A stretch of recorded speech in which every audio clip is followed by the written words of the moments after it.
জুবিন গার্গ স্যারের কথা বলছি, স্যার বলছি, দাদা বলছি না। তারপর আমার মনে হয় স্যার বলাটাই আমার উচিত, দাদা বলার যোগ্যতা এখনো আমি অর্জন করিনি।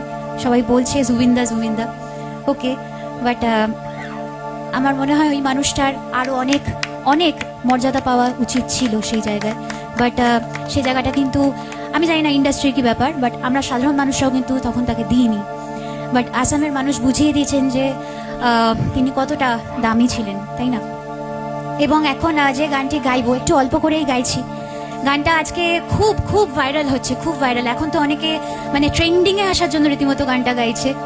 বাট একটা আমার খুব অদ্ভুত লাগে, যখন আমি প্রথম গানটা শুনেছিলাম কোভিডের সময়, এবং আমি তখন গানটা রেডি করেছিলাম বিকজ আসামের মানুষজন আমাকে রিকোয়েস্ট করেছেন এই গানটা গাওয়ার জন্য।